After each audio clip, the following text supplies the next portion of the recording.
ठीक है, बहुत ही इंपॉर्टेंट टॉपिक है। हर एग्जाम में दोस्तों यहाँ से एक या दो क्वेश्चन जरूर आपको देखने को मिलेगा। तो वीडियो को पूरा देखिएगा जिससे कि आपका इंडियन रिवर से एक या दो नंबर जो है वो बिल्कुल पक्का हो जाए। ठीक है, स्पेशली पीएससी एग्जाम में देखिए यहाँ से क्वेश्चन जरूर पूछा जाता है। इस टॉपिक को देखिए हम फ्रेंड्स दो लेक्चर में कवर करेंगे। ठीक है, दो वीडियो में हम इसको कवर करेंगे। बहुत ही बड़ा टॉपिक है। पहले वीडियो में देखिए हम सारा थ्योरी सेक्शन को कवर करेंगे एंड सेकेंड वीडियो में हम इंडियन रिवर से रिलेटेड सभी इंपॉर्टेंट क्वेश्चन जो है वो सॉल्व करेंगे।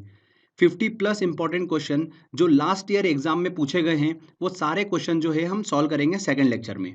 ओके, तो पहला लेक्चर जरूर ध्यान से देखिएगा क्योंकि जो सेकंड लेक्चर आने वाला है आपको उसी लेक्चर में से एग्जाम में क्वेश्चन देखने को मिल जाएगा। तो लेक्चर को बिना स्किप करिए पूरा देखिएगा।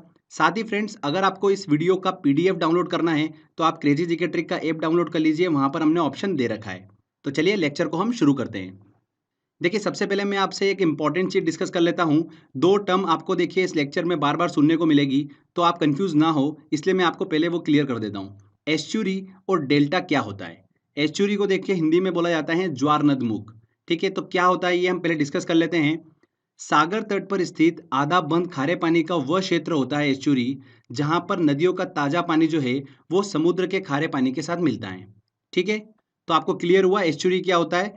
आधा बंद खारे पानी का वह क्षेत्र जहां पर नदियों का ताजा पानी जो है वो समुद्र के खारे पानी के साथ में मिलता है। क्लियर। कौन कौन सी नदियां जो है वो एस्चुरी बनाती है। नर्मदा नदी, ताप्ती नदी, मांडवी नदी, ये जो नदियां हैं ये एस्चुरी मतलब ज्वार नद मुख का निर्माण करती हैं। आगे लेक्चर में मैं आपको क्लियर करूंगा इस चीज को, बस इतना ध्यान रखिए कि एस्चुरी होता क्या है। आगे बात करते हैं। देखिए डेल्टा जो है ये क्या होता है। तो देखिए, नदी जहां पर सागर से मिलती है उस जगह पर नदी द्वारा बहाकर लाई गई मिट्टी के कारण जो मुख्य नदी होती है वो कई सारी धाराओं में बढ़ जाती है। तो उस सागर किनारे त्रिभुजाकार क्षेत्र को ही क्या बोला जाता है, डेल्टा बोला जाता है। डेल्टा जो होते हैं वो प्राय उपजाऊ मिट्टी का निर्माण करते हैं। ठीक है फ्रेंड्स, तो आपको क्लियर हुआ डेल्टा क्या होता है और एस्चुरी क्या होता है। ध्यान रखिएगा, गंगा, ब्रह्मपुत्र, महानदी, गोदावरी, कृष्णा, कावेरी, ये सब जो नदियां हैं ये डेल्टा का निर्माण करती हैं। आगे हम ये लेक्चर में डिस्कस करने वाले हैं। तो बस एस्चुरी क्या होता है और डेल्टा क्या होता है आई होप आपको समझ में आ गया होगा। चलिए हम स्टार्ट करते हैं कि भारत का जो अपवाह तंत्र है, ड्रेनेज सिस्टम है, वो क्या है। तो सबसे पहले ये वर्ड को हम क्लियर कर लेते हैं कि ड्रेनेज सिस्टम अपवाह तंत्र होता क्या है। अपवाह तंत्र जो शब्द है ये एक नदी तंत्र की व्याख्या करता है जिसमें अलग अलग दिशाओं से छोटी छोटी धाराएं आकर एक मुख्य धारा का निर्माण करती हैं, मतलब मुख्य नदी का निर्माण करती हैं। ओके, यहाँ पर जो अलग अलग दिशाओं से छोटी छोटी धाराएं आती है वो मुख्य नदी की क्या होती हैं, सहायक नदियां होती हैं। समझ में आया आपको। अपवाह तंत्र शब्द जो है एक नदी तंत्र की व्याख्या करता है। तो भारत के अपवाह तंत्र ड्रेनेज सिस्टम की हम बात करेंगे तो इसे हम दो भागों में पढ़ेंगे। कौन कौन से। देखिए स्ट्रक्चर समझ लीजिए पहले कि किस तरीके से हम इस टॉपिक को स्टडी करने वाले हैं। तो देखिए दो भागों में हम इसको पढ़ने वाले हैं। एक है हिमालयी अपवाह तंत्र और प्रायद्वीपीय अपवाह तंत्र। हिमालयी अपवाह तंत्र में हम सिंधु नदी तंत्र, गंगा नदी तंत्र और ब्रह्मपुत्र नदी तंत्र की बात करेंगे। मतलब इसमें जो मुख्य नदी होगी वो कौन सी होगी, सिंधु नदी होगी, गंगा नदी होगी और ब्रह्मपुत्र नदी होगी। और इन मुख्य नदियों की बहुत सारी क्या होती है, सहायक नदियां होती है। तो वही हम इसमें डिस्कस करने वाले हैं। सेकंड देखिए, प्रायद्वीपीय अपवाह तंत्र में हम मध्य और दक्षिण भारत की नदियों को डिस्कस करेंगे, जैसे कि नर्मदा नदी, ताप्ती नदी, महानदी, गोदावरी, कृष्णा, कावेरी, इन सब नदियों को हम डिस्कस करेंगे प्रायद्वीपीय अपवाह तंत्र में। और लास्ट में देखिए कुछ इंपॉर्टेंट नदियां मैं आपसे डिस्कस करूंगा जहां से एग्जाम में अक्सर क्वेश्चन पूछ लेते हैं। तो सबसे पहले देखिए हम हिमालयी अपवाह तंत्र की बात करेंगे जिसमें हम पढ़ेंगे सिंधु नदी तंत्र को। तो देखिए फ्रेंड्स, सिंधु नदी जो है वो बेसिकली तीन देशों में होकर बहती है, चीन, भारत और पाकिस्तान। चीन के देखिए तिब्बत स्थित मानसरोवर झील के निकट इसका उद्गम होता है और उत्तर पश्चिम दिशा में बहते हुए भारत के लद्दाख के दमचोक के पास से इंटर करती हैं। ओके, आगे बहती हुई ये नदी गिलगित से होते हुए दर्दिस्तान के पास में पाकिस्तान में इंटर कर जाती है और कराची के पूर्व से होते हुए अरब सागर में जाकर मिल जाती हैं। इस नदी की कुल लंबाई जो है वो कितनी है, 2880 किलोमीटर है। तो सिंधु नदी का देखिए उद्गम कहाँ से होता है, भारत के बाहर से होता है। चीन के तिब्बत स्थित मानसरोवर झील के निकट से सिंधु नदी का उद्गम होता है। भारत होते हुए ये पाकिस्तान में इंटर करती हैं और अरब सागर में जाकर मिल जाती हैं। ध्यान रखिएगा, भारत का जो लेह शहर है वो सिंधु नदी के दाएं तट पर स्थित है। ये एग्जाम में क्वेश्चन पूछ लिया था, इस चीज को आप ध्यान रखिएगा, कहाँ पर स्थित है, दाएं तट पर स्थित है। सिंधु नदी के देखिए अरब सागर में मिलने से पहले इसमें पांच प्रमुख इसकी सहायक नदियां जो है वो आकर मिलती है। कौन कौन सी, चेनाब, झेलम, रावी, व्यास और सतलज नदी। ये पांचों नदियां जो है वो सिंधु नदी में आकर मिलती हैं। उसके बाद में सिंधु नदी जो है वो अरब सागर में जाकर मिल जाती हैं। इसमें देखिए चेनाब और सतलज इसकी दो सबसे बड़ी सहायक नदियां हैं। चलिए एक एक करके समझ लेते हैं। चेनाब नदी की हम सबसे पहले बात करते हैं। ये सिंधु नदी की सबसे बड़ी सहायक नदी है। इसका उद्गम जो है वो हिमाचल प्रदेश के देखिए K12 लारा दर्रे से होता है। हिमाचल प्रदेश में इस नदी का निर्माण जो है वो दो नदियों से होता है, एक चंद्रा और भागा। इसलिए इसे हिमाचल प्रदेश में चंद्रभागा नदी के नाम से भी जाना जाता है। चेनाब नदी को चंद्रभागा नदी के नाम से भी जाना जाता है हिमाचल प्रदेश में। इंपॉर्टेंट है, क्वेश्चन पूछा जा सकता है यहाँ से, ध्यान रखिएगा। आगे बहती हुई ये नदी पाकिस्तान में जाकर सिंधु नदी से मिल जाती हैं। सिंधु नदी में मिलने से पहले इसमें झेलम, रावी, सतलज, व्यास नदी आकर मिलती हैं। किसमें? चेनाब नदी में। चलिए कौन सी नदी कहाँ पर मिलती है इस चीज को हम देख लेते हैं। सबसे पहले बात करते हैं झेलम नदी की। झेलम नदी का उद्गम जो है वो कश्मीर घाटी के बेरीनाग के निकट से होता है। ये नदी 170 किलोमीटर भारत पाकिस्तान सीमा का निर्माण करती हुई पाकिस्तान के जंग के निकट चेनाब नदी में आकर मिल जाती हैं। झेलम नदी कहाँ से उद्गम होता है? कश्मीर घाटी के बेरीनाग से इसका उद्गम होता है। इसके बाद देखिए रावी नदी की बात करते हैं तो ये नदी हिमाचल प्रदेश के रोहतांग दर्रे से निकलती है और कश्मीर पंजाब होते हुए पाकिस्तान के जंग के निकट चेनाब नदी में आकर मिल जाती हैं। क्लियर? इसके बाद देखिए सतलज नदी की बात करते हैं। ये नदी जो है तिब्बत के देखिए राक्षस ताल से निकलती हैं और सिंधु नदी के समानांतर बहती हुई हिमाचल प्रदेश में प्रवेश करती हैं। आगे पंजाब होते हुए पाकिस्तान के भावलपुर में चेनाब नदी में जाकर मिल जाती हैं। चेनाब नदी में मिलने से पहले इसमें व्यास नदी जो है वो आकर मिलती है। किसमें? सतलज नदी में। ध्यान रखिएगा सतलज नदी का जो उद्गम है वो भारत में नहीं होता है। कहाँ पर होता है? तिब्बत के मानसरोवर में होता है। ठीक है, तिब्बत के मानसरोवर स्थित राक्षस ताल से सतलज नदी जो है वो निकलती है। हमने जैसे कि बात करी कि व्यास नदी जो है वो सतलज नदी में आकर मिल जाती है, तो व्यास नदी को डिस्कस कर लेते हैं। व्यास नदी जो है वो रोहतांग दर्रे से निकलती हैं और व्यास नदी हिमाचल प्रदेश के कुल्लू घाटी में बहते हुए पंजाब के हरीके में सतलज नदी से आकर मिल जाती हैं। ओके फ्रेंड्स, हरीके क्षेत्र में जो व्यास और सतलज नदी का संगम होता है वहीं से देश की सबसे लंबी नहर जो है इंदिरा गांधी नहर वो निकलती है। देश की सबसे लंबी नहर जो है इंदिरा गांधी नहर कहाँ से निकलती है? हरीके में निकलती है, जहाँ पर व्यास और सतलज नदी का संगम होता है। ओके, ये नहर जो है पंजाब राजस्थान से होकर गुजरात में एंटर करती है। राजस्थान में इसकी सबसे अधिक लंबाई है 470 किलोमीटर। तो ये चीज़ आपको पता होना चाहिए। साथ ही ध्यान रखिएगा फ्रेंड्स, पाकिस्तान के जैसा कि मैंने आपको बताया कि भावलपुर में सतलज नदी जो है वो चेनाब नदी से मिलती हैं।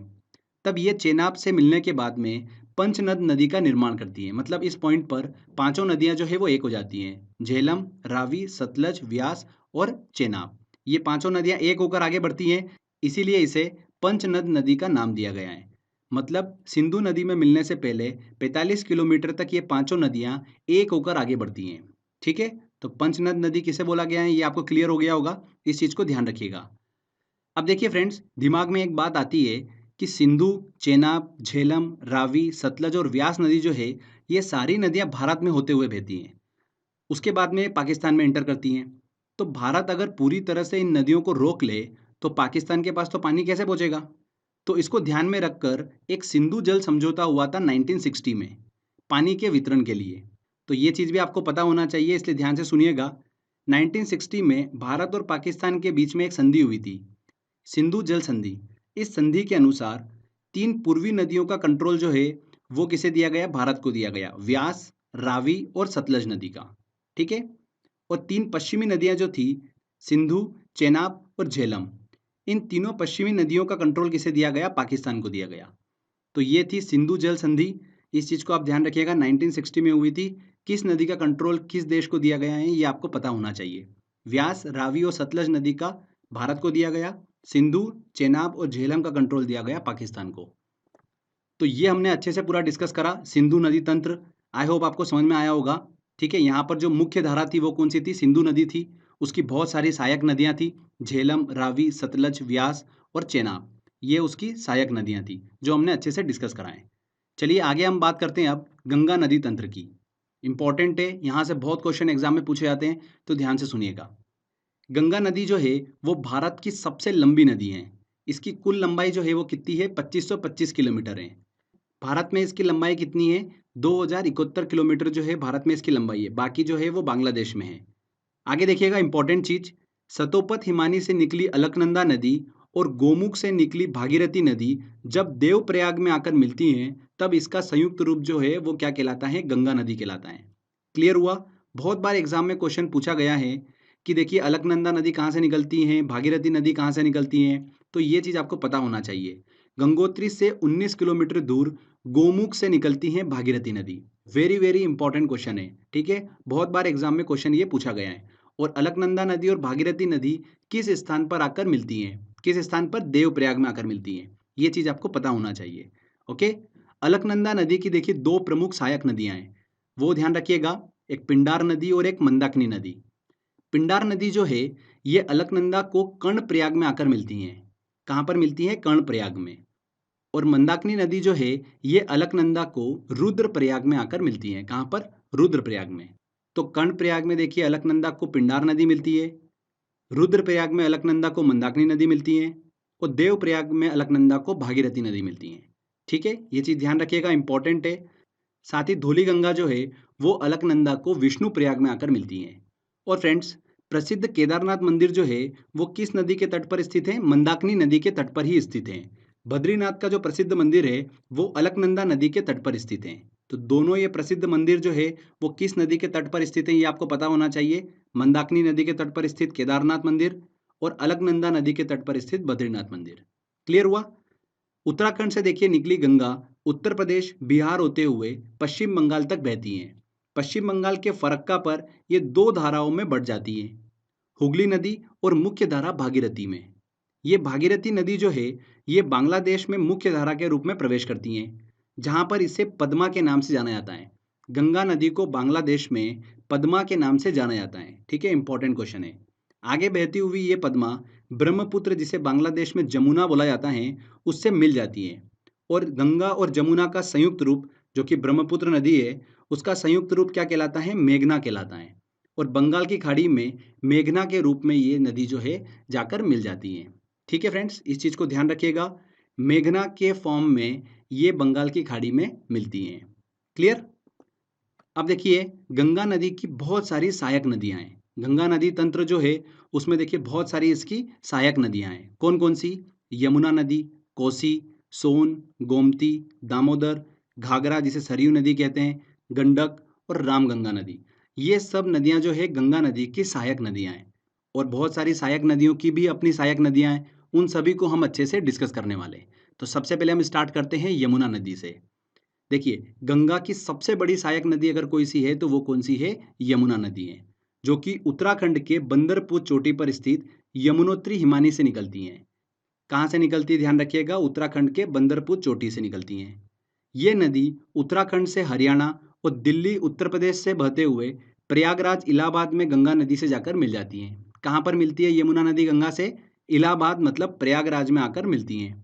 यमुना नदी का प्राचीन नाम ध्यान रखिएगा, कालिंदी नदी है। क्या नाम है? कालिंदी नदी। अभी देखिए 1-2 साल पहले ये क्वेश्चन पूछ लिया था रेलवे में, तो इस चीज़ को ध्यान रखिएगा।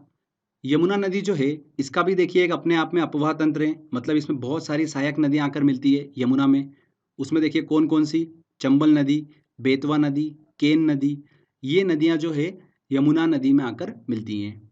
अब देखिए इनको भी हम डिस्कस कर लेते हैं क्योंकि क्वेश्चन यहाँ से भी बनता है। तो चंबल नदी की सबसे पहले बात करते हैं।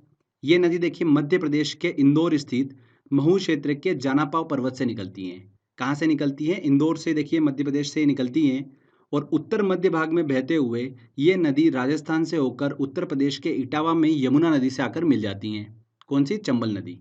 इस नदी की देखिए लंबाई कितनी है? कुल 965 किलोमीटर है। इसके बाद देखिए बेतवा नदी मध्य प्रदेश के भोपाल से निकलती हैं, जो उत्तर पूर्वी दिशा में बहते हुए उत्तर प्रदेश के हमीरपुर में यमुना नदी से आकर मिल जाती हैं। बेतवा नदी भी मध्य प्रदेश से निकलती हैं। ध्यान रखिएगा, एक प्रसिद्ध स्थान सांची जो है वो बेतवा नदी के किनारे पर ही स्थित है। सांची में कई बौद्ध स्मारक हैं। सांची का स्तूप जो है वो अशोक ने 3री शताब्दी ईसा पूर्व में बनाया था। तो सांची जो है वो बेतवा नदी के किनारे पर ही स्थित है।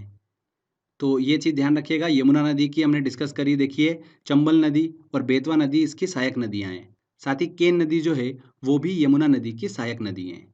इसके बाद देखिए गंगा नदी की अगली हम देखिए सहायक नदी की बात करते हैं, जो कि है कोसी नदी।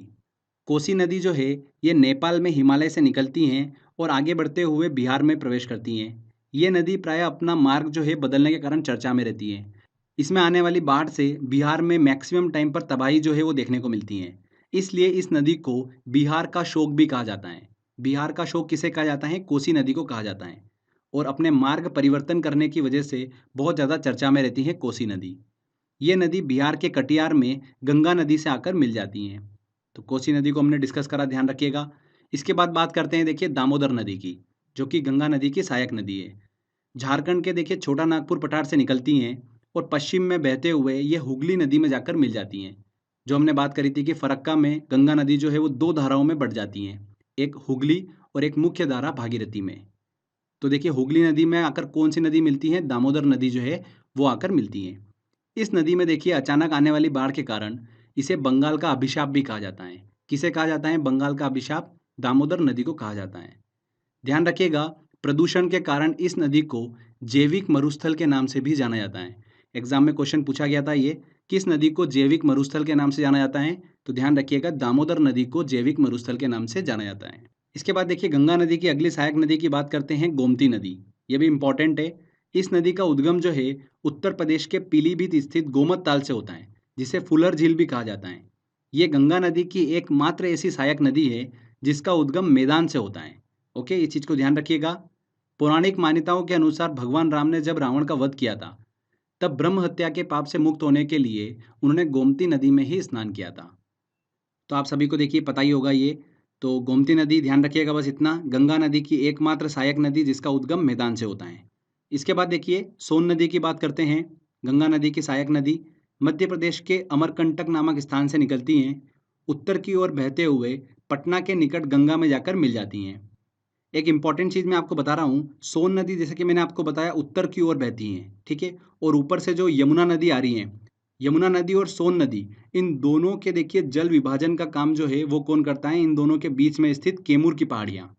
ध्यान रखिएगा, कैमूर की पहाड़ियाँ इन दोनों नदी के बीच में स्थित हैं, जो कि सोन नदी और यमुना नदी के बीच जल विभाजन का काम करती हैं। ये इंपॉर्टेंट चीज़ है, एग्जाम में इस चीज़ को पूछा गया था, तो इस चीज़ को आप ध्यान रखिएगा। सोन नदी और यमुना नदी के बीच जल विभाजन का काम कौन सी पहाड़ियाँ करती हैं? कैमूर की पहाड़ियाँ करती हैं। ओके। इसके अलावा देखिए गंगा नदी की सहायक नदियों में घाघरा नदी आती है, जिसे सरयू नदी के नाम जाना जाता है, और गंडक नदी, जो कि गंगा नदी के बाएं तट पर आकर मिलती हैं। क्लियर? अब देखिए गंगा नदी से रिलेटेड कुछ हम इंपॉर्टेंट पॉइंट डिस्कस कर लेते हैं। एग्जाम में ये क्वेश्चन पूछा जाता है कि कौन सी नदी गंगा नदी के दाएं तट पर आकर मिलती हैं और कौन सी नदी बाएं तट पर आकर मिलती हैं। तो इस चीज़ को लेकर कन्फ्यूजन होता है, तो इसको हम क्लियर कर लेते हैं। देखिए गंगा नदी के दाएं तट पर तीन नदियां आपको दिमाग में रखनी है। एक है यमुना नदी, सोन नदी और टॉन्स नदी, ठीक है।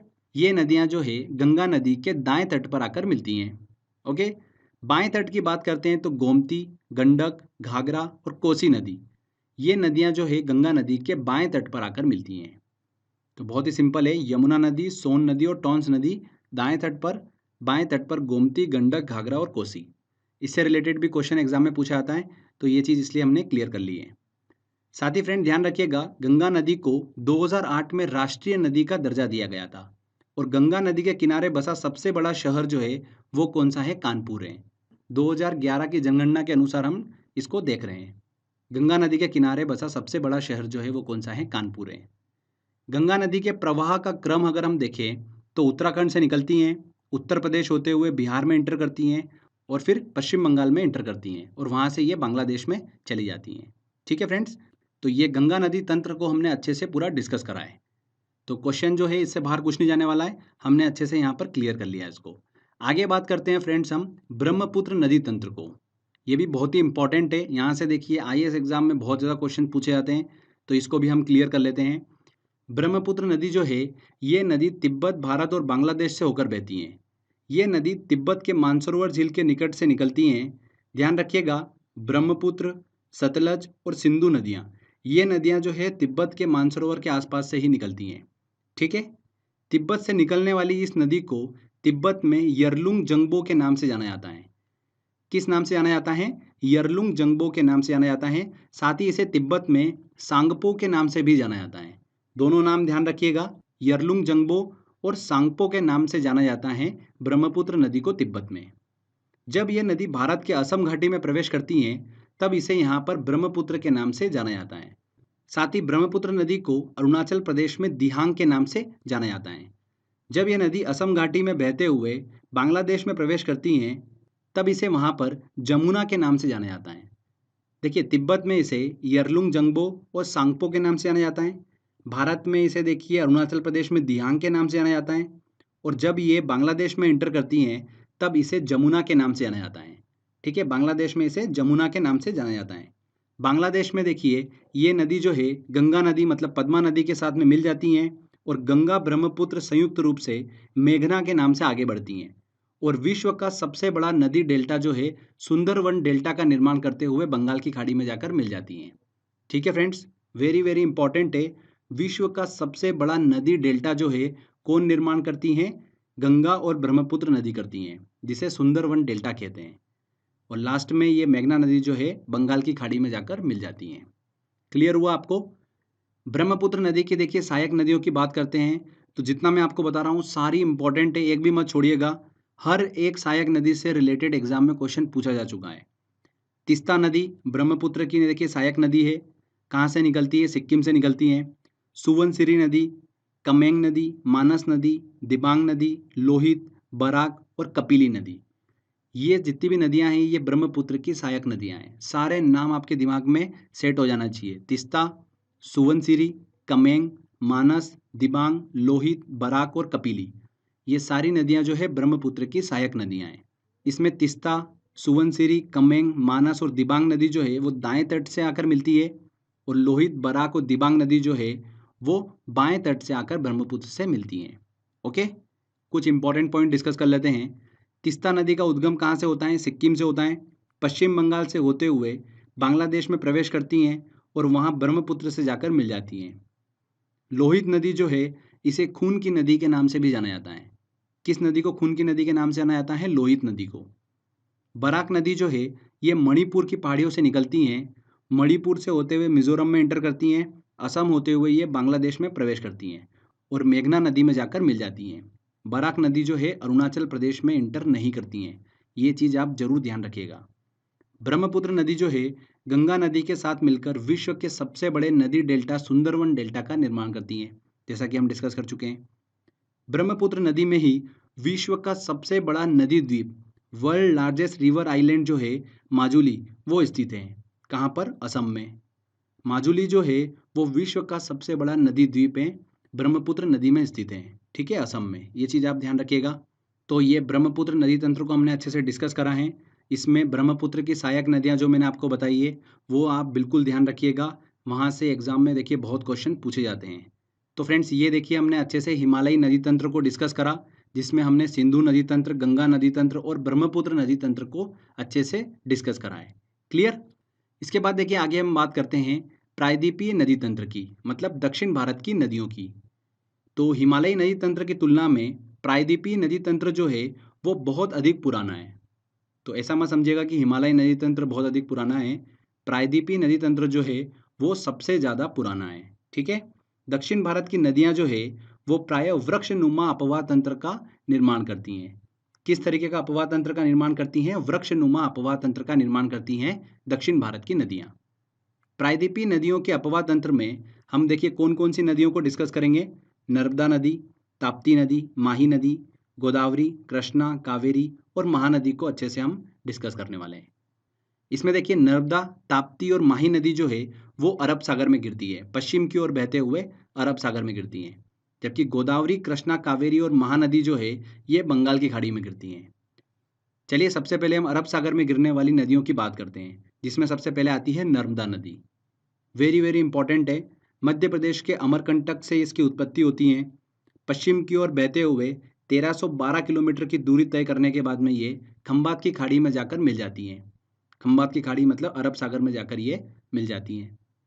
देखिए नर्मदा नदी के उत्तर में पड़ता है विंध्याचल पर्वत और दक्षिण में पड़ता है सतपुड़ा पर्वत, और इन दोनों पर्वतों के बीच में भ्रंश घाटी मतलब रिफ्ट वैली से होते हुए बहती है नर्मदा नदी। इस चीज को ध्यान रखिएगा, रिफ्ट वैली से होते हुए बहती है नर्मदा नदी। ओके, भ्रंश घाटी से होते हुए बहती है नर्मदा नदी। यह नदी मध्य प्रदेश की सबसे बड़ी नदी है। सबसे लंबी नदी कौन सी है? मध्य प्रदेश की नर्मदा नदी है। इसे मध्य प्रदेश की जीवन रेखा कहा जाता है। नर्मदा नदी की सहायक नदियों की बात करें तो उसमें आती है ओरसंग, तवा नदी जो कि बहुत ज़्यादा फेमस है, शेर नदी, ये सभी नर्मदा नदी की सहायक नदियाँ हैं। ध्यान रखिएगा, अमरकंटक से दो नदियाँ निकलती हैं, एक नर्मदा नदी और एक सोन नदी। सोन नदी हमने पहले डिस्कस करा था जो कि गंगा नदी में जाकर मिल जाती हैं पटना के पास में। नर्मदा नदी निकलती हैं जो कि भ्रंश घाटी से बहते हुए खंबात की खाड़ी में जाकर मिल जाती हैं। ओके, इसके बाद देखिए हम बात करते हैं अब ताप्ती नदी की, जो कि मध्य प्रदेश के बैतूल जिले के निकट सतपुड़ा पहाड़ियों से निकलती हैं और ये नदी मध्य प्रदेश, महाराष्ट्र, गुजरात से प्रवाहित होते हुए अरब सागर में जाकर मिल जाती हैं। फ्रेंड्स ध्यान रखिएगा, ताप्ती नदी और नर्मदा नदी दोनों नदियां जो है वो भ्रंश घाटी से होते हुए बहती हैं। ठीक है, वेरी वेरी इंपॉर्टेंट पॉइंट है। ताप्ती नदी और नर्मदा नदी जो है ये भ्रंश घाटी से मतलब रिफ्ट वैली से होते हुए बहती हैं। इसके बाद देखिए माही नदी की बात करते हैं। इस नदी का उद्गम मध्य प्रदेश के धार जिले के समीप विंध्याचल पर्वत श्रेणी से होता है। मध्य प्रदेश से देखिए ये पश्चिम की ओर राजस्थान, गुजरात में बहते हुए ये नदी खंबात की खाड़ी में जाकर गिर जाती हैं। माही नदी जो है वो भारत की एकमात्र ऐसी नदी है जो कर्क रेखा को 2 बार काटती है। कौन सी नदी? माही नदी। ठीक है फ्रेंड्स, तो ये हमने अच्छे से डिस्कस करा। नर्मदा नदी, ताप्ती नदी और माही नदी जो है वो पश्चिम की ओर बहते हुए खंबात की खाड़ी मतलब अरब सागर में जाकर मिल जाती हैं।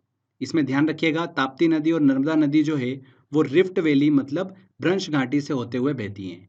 और स्टार्टिंग में हमने डिस्कस करा था कि ताप्ती नदी और नर्मदा नदी जो है वो एस्चुरी का निर्माण करती हैं। जब ये समुद्र से मिलती है वहाँ पर एस्चुरी का निर्माण करती हैं। कौन सी नदी? ताप्ती नदी और नर्मदा नदी। साथ ही ध्यान रखिएगा, गोवा में बहने वाली मंडोवी नदी जिसे मांडवी नदी कहते हैं वो भी एस्चुरी का निर्माण करती हैं। Okay, very very important point है ये, इस चीज़ को ध्यान रखिएगा। नर्मदा नदी, ताप्ती नदी एस्चुरी का निर्माण करती हैं। आगे अब देखिए पूर्व की ओर बहने वाली नदियों की बात करते हैं। उसमें सबसे पहले हम डिस्कस करेंगे गोदावरी नदी। बहुत ही इंपॉर्टेंट है। इस नदी की कुल लंबाई कितनी है? 1465 किलोमीटर है। ये प्रायद्वीपीय भारत की सबसे लंबी नदी है। ध्यान रखिएगा वर्ड को, प्रायद्वीपीय भारत की सबसे लंबी नदी कौन सी है? गोदावरी नदी। भारत की सबसे लंबी नदी पूछा जाता है तो गंगा नदी है। ठीक है, वर्ड को आप ध्यान रखिएगा। ये नदी जो है महाराष्ट्र के नासिक जिले के त्र्यंबकेश्वर से निकलती हैं और दक्षिण पूर्व की ओर बहते हुए बंगाल की खाड़ी में जाकर गिर जाती हैं। ध्यान रखिएगा, गोदावरी नदी की सहायक नदियों की बात करें क्योंकि गोदावरी नदी का भी अपना एक अपवाह तंत्र है, तो इसकी सहायक नदियां हैं कौन कौन सी? पेनगंगा, इंद्रावती और प्रणहिता। इंद्रावती बहुत ही इंपॉर्टेंट है, ये तो आपके दिमाग में फिट हो जाना चाहिए कि गोदावरी नदी की देखिए सहायक नदी इंद्रावती। तो पेनगंगा, इंद्रावती और प्रणहिता ये गोदावरी नदी की सहायक नदियाँ हैं। यहाँ से देखिए एग्जाम में क्वेश्चन पूछा गया था, आईएएस एग्जाम में क्वेश्चन पूछा गया था यहाँ पर 2015 में। तो क्लियर हुआ। आगे बात करते हैं फ्रेंड्स कृष्णा नदी की। कृष्णा नदी जो है वो प्रायद्वीपीय भारत की दूसरी सबसे बड़ी नदी है। इसका उद्गम जो है महाराष्ट्र के महाबलेश्वर के पास से होता है। कृष्णा नदी जो है महाराष्ट्र से होते हुए कर्नाटक, तेलंगाना और आंध्र प्रदेश से बहते हुए बंगाल की खाड़ी में जाकर गिर जाती हैं। कृष्णा नदी की प्रमुख सहायक नदियों की बात करें तो उसमें तुंगभद्रा, भीमा और कोयना नदी है। कृष्णा नदी की 3 सहायक नदियां तुंगभद्रा, कोयना और भीमा नदी है। ध्यान रखिएगा, कृष्णा नदी जल विवाद जो है वो कृष्णा नदी के जल बंटवारे से संबंधित है, जो कि आंध्र प्रदेश, कर्नाटक और महाराष्ट्र के बीच 1957 से चल रहा है। ठीक है, कृष्णा नदी जल विवाद जो है वो आंध्र प्रदेश, कर्नाटक और महाराष्ट्र से संबंधित है। इसके बाद देखिए अगली नदी की बात करते हैं हम, वो है महानदी। महानदी की देखिए लंबाई कितनी है? 851 किलोमीटर है। महानदी छत्तीसगढ़, उड़ीसा की प्रमुख नदी है। इसका उद्गम छत्तीसगढ़ के रायपुर के निकट सिहावा पहाड़ी से होता है और ये नदी पूर्व की ओर बहते हुए उड़ीसा में प्रवेश करती हैं और डेल्टा का निर्माण करते हुए बंगाल की खाड़ी में जाकर गिर जाती हैं।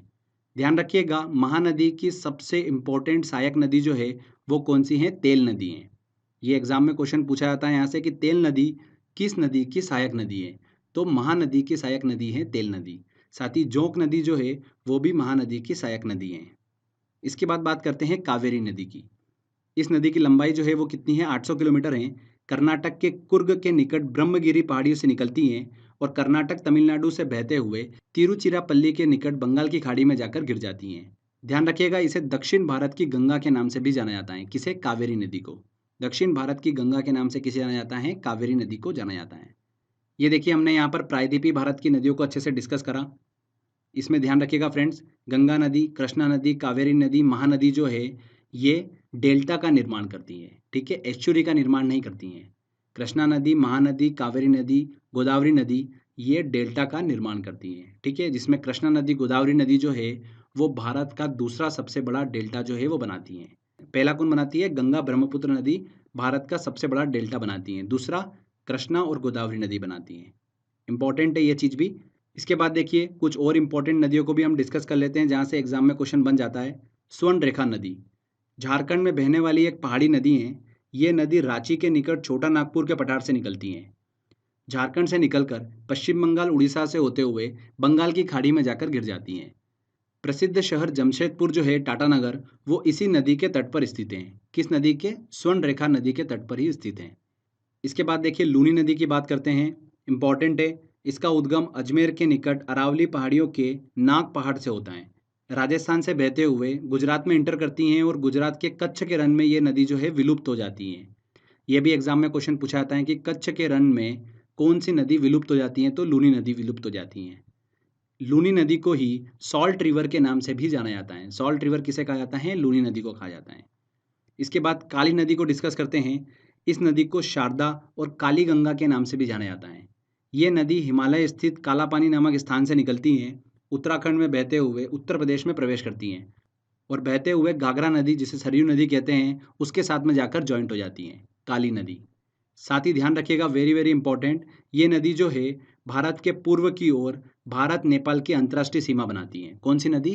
काली नदी। भारत और नेपाल के बीच में अंतर्राष्ट्रीय सीमा कौन सी नदी बनाती है? काली नदी बनाती है। इसके बाद देखिए पेन्नार नदी को हम डिस्कस कर लेते हैं। पेन्नार नदी जो है वो किसी की सहायक नदी नहीं है, तो इसको लेकर कंफ्यूज मत होइएगा कि कृष्णा नदी या कावेरी नदी की सहायक नदी है, ऐसा नहीं है। पेन्नार नदी जो है भारत की एक प्रमुख नदी है और ये कर्नाटक के नंददुर्ग पहाड़ी से निकलती है। पूरब की ओर 970 किलोमीटर बहकर बंगाल की खाड़ी में जाकर गिर जाती हैं। ठीक है, तो कर्नाटक की प्रमुख नदी है पेन्नार नदी। तो फ्रेंड्स यहाँ पर देखिए हमने हिमालयी नदी तंत्र, प्रायद्वीपीय नदी तंत्र को अच्छे से डिस्कस करा और अलग से कुछ इंपॉर्टेंट नदियों से रिलेटेड पॉइंट्स भी डिस्कस कर लिए। तो यहाँ पर देखिए हमारा ये थ्योरी सेक्शन कंप्लीट होता है। आई होप आपने ध्यान से सुना होगा। लेक्चर कंप्लीट करने के बाद में देखिए अब यहाँ पर सेकंड इंपॉर्टेंट चीज़ ये निकल कर आती है कि जो भी हमने स्टडी करी है इनसे रिलेटेड एग्जाम में किस तरीके से क्वेश्चन पूछे जाते हैं, वो क्वेश्चंस आप इतनी आसानी से सॉल्व कर पाएंगे। इसलिए इसका सेकंड लेक्चर देखना बहुत ही ज़रूरी है, जिससे कि आपका कॉन्फिडेंस जो है वो बढ़ेगा। आप अगर देखिए क्वेश्चन देख के सारे आंसर निकाल लोगे तो आपका कॉन्फिडेंस बढ़ेगा और आपको पता चलेगा कि किस तरीके से एग्जाम में क्वेश्चन पूछे जाते हैं। ठीक है, तो इसका सेकंड लेक्चर जो है जिसमें सारे इंपॉर्टेंट क्वेश्चंस को मैंने सॉल्व करा है, वो लेक्चर ज़रूर देखिएगा और अपना कॉन्फिडेंस जो है वो बढ़ाइएगा, क्योंकि यहाँ से 1 या 2 नंबर जो है वो ज़रूर एग्जाम में पूछे जाते हैं। तो फ्रेंड्स आज के वीडियो में बस इतना ही था। आई होप आपको ये वीडियो काफ़ी पसंद आया होगा। अगर अच्छा लगा है तो प्लीज़ वीडियो को लाइक करिएगा, शेयर करिएगा और कमेंट करके ज़रूर बताइएगा कि वीडियो कैसा लगा। अगर आपने अभी तक चैनल को सब्सक्राइब नहीं करा है तो सब्सक्राइब भी कर लीजिए, क्योंकि इस तरीके के बेनिफिशियल वीडियो जब भी मैं अपलोड करूँगा आपको उसका बेनिफिट मिलता रहेगा। तो फ्रेंड्स मिलते हैं